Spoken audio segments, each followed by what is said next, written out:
A lot of you keep telling me Anker Motion Plus has a firmware upgrade available now, 36.38, I believe. It's 36 something. Well, it's not available to me, but I didn't know that. So I got hold of the speaker, ready to do a firmware update. What has changed, what's not has changed, has anything changed? Often, not a lot has changed because we're so used to the JBLs changing detrimentally all the time. We're getting anxious about all our speakers now. But I have to say, the last firmware update, 35.38, was a bit buggy. In fact, it was so buggy, Anker pulled it.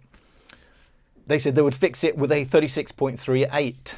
Anyway, it's not available to me, but I was all geared up to make some recordings. So I figured, okay, I've got myself set up. I should have checked in the first place.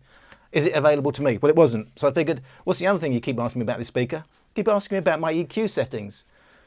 Sound did change in 35.38. So I figured, okay, you know, I'm going to work out my new settings for 35.38 and share them with you. Now, I do want to say, because it is the subject of many comments, positive and negative, and it's all fine with me because it's a matter of opinion. I do this, my EQ settings, because I like my EQ settings. It doesn't really matter to me if someone then tells me I don't know what I'm doing. Now, I do try and do it with a proper frequency sweep. I'm using calibrated mics. I'm using a treated room. I'm getting everything as non-reflective as possible and as accurate as possible in my measurements, which are always ongoing. I don't think any of us stop learning about audio at any point. Anything that's not measured within an anechoic chamber is not going to be as accurate as within the chamber. These chambers are made to be completely non-reflective, completely soundproofed, and they're using mega expensive gear. I can't afford the tens of thousands of pounds of equipment and rooms that they use. Bear in mind, there is a reasonable margin of error in what I do.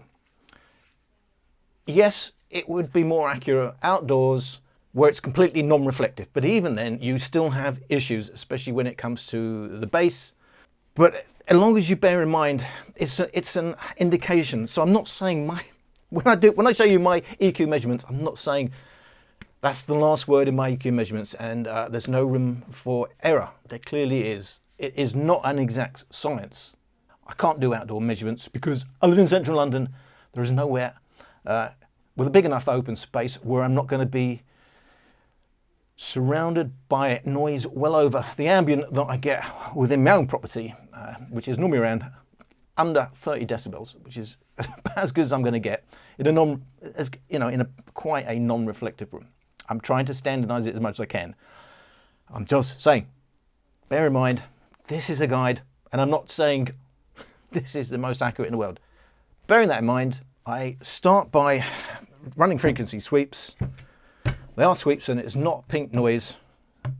On this particular, I do go between pink noise and frequency sweeps, and I'm still deciding which one is going to be the best in the long run because they both have their pluses and minuses. In this case, it was frequency sweeps. I'm doing the EQ in real time so I can actually see what's happening. My EQ does seem to be quite different from a lot of other people out there. And I can only say, it seems my measuring is quite accurate. Let me show you what I've ended up with. So it is different from my original settings pre 35.38. The sound did change from the original firmware. So there is some difference, most notably in the mids. Let me show you exactly what I've ended up with and what I used to have. So these are my old settings, pre 35.38 firmware. It was quite a while ago when I set these up. Visited the whole thing again, post 35.38 firmware. These are my new settings. The biggest difference really is that 500 Hertz slider. So more to the mids, 700 Hertz going with it. So we are talking about biggest difference now is I'm pushing the mids more.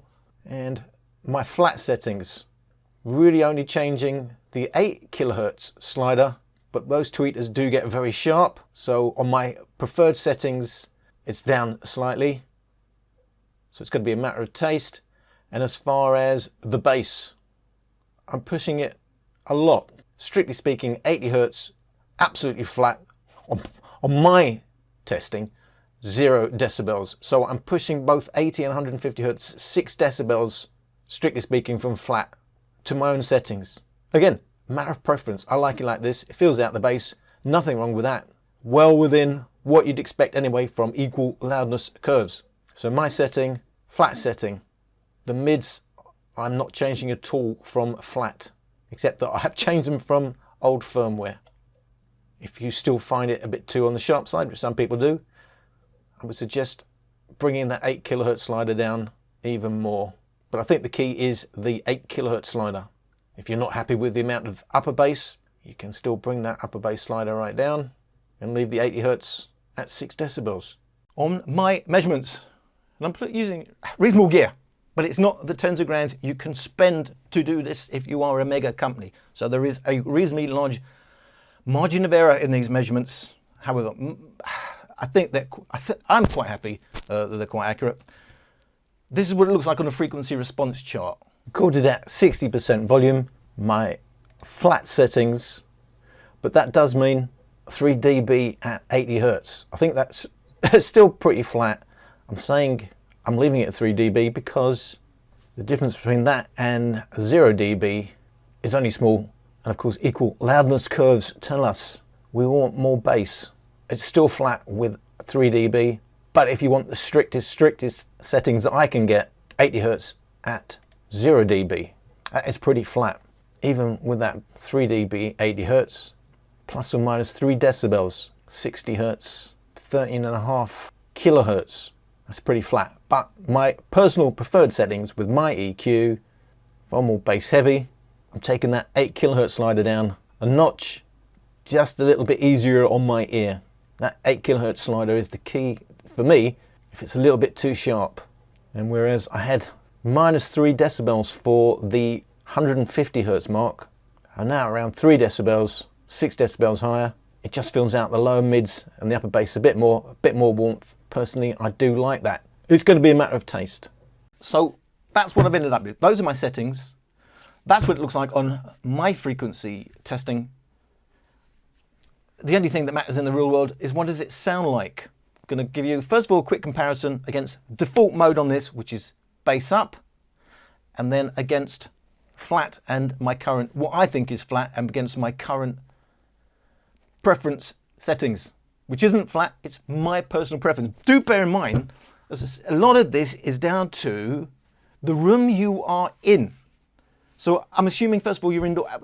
I think it's worth noting that when we keep talking, oh, I want one with a flat frequency response. Oh, this one's good. It's got a flat frequency response.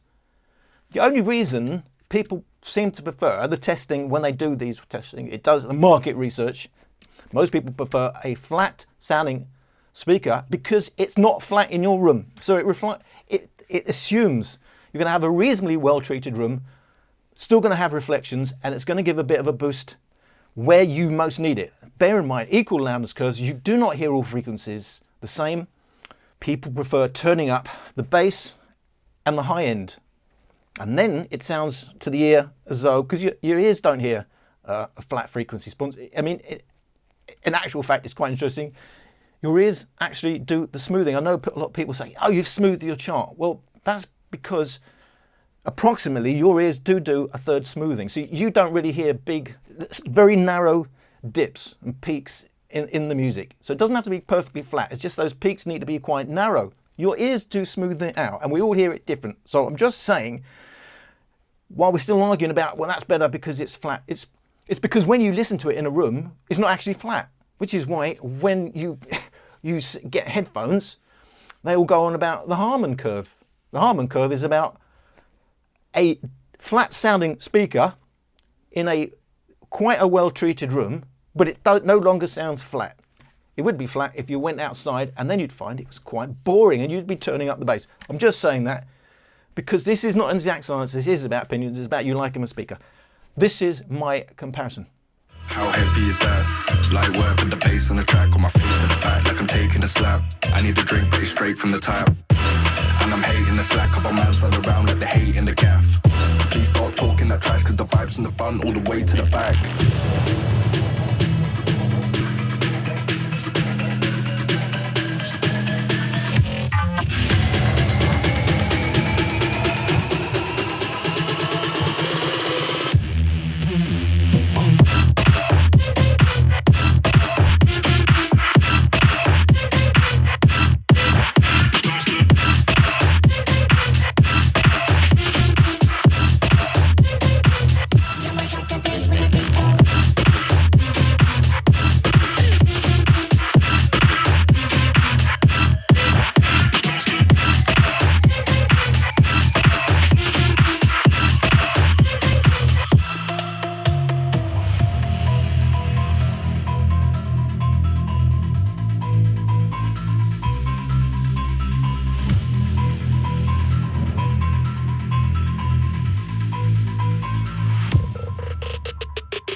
Light work with the bass on the track, on my face to the back like I'm taking a slap. I need a drink, but it's straight from the tap. And I'm hating the slack, couple man standing around like they hate in the gaff. Please stop talking that trash, cause the vibes in the front all the way to the back.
So guys, those are my EQ settings. You may hate them. A lot of people I know say they quite like them. I personally like it. I do listen to other people's settings, what they're saying, have a look at theirs, and they're different from you. Yes, I hear it. For me, my settings add a bit more meat to the music, and it's still quite flat, and that's what I measure, and I like it, and that's what matters at the end of the day, and I can only share my settings with you. Bear in mind, if you're listening within a room, it's going to sound different to you. Don't forget, stick this in a corner, stick this by a floor and two walls. Was it 6 decibels per wall gain? So it's already going to be different. So where you actually place it in the room, let alone the room itself and the reflections, going to make a hell of a difference. I think sometimes we get too hung up on it's flat or it isn't flat, and we're forgetting that all these speakers sound different, not only to your ears, but in the room it's in. Once you go outside, yeah, fair enough, there's no reflections. But most of my listening now is indoors. Used to be. I used to travel a lot more, used to be outdoors. I was turning up the bass and the treble, and I wasn't hung up on flat frequency response and all that. Now I listen mostly indoors. It does make sense, and I do prefer a flatter, more neutral speaker. Our tastes do change. We do, our ears do become accustomed. It's funny, I got the dock in, and I'm thinking, you know, I know it's not perfect, but why does it sound so nice? You know, it reminds me of speakers from the 80s, when flat frequency response was a novel thing, and then they tried to make everything sound flat, and they realised actually it sounds quite boring. But the actual sound of it reminds me of what I was listening to in the 80s, quite a thick, heavy, bassy sound, and it's quite smooth at the high end. You know, if you had one of those, what at the time were new shocking amplifiers, they could be do your ears in if you weren't used to it. But you do adjust. Once you started to listen to these things, your ears do adjust, and there's no doubt about it. Anyway, I thought this might be interesting, because you keep asking me about it. Those are my current settings. Maybe they will change after 36.38, but it's not available on my speaker yet. Hope you got something out of my video, and I thank you for watching.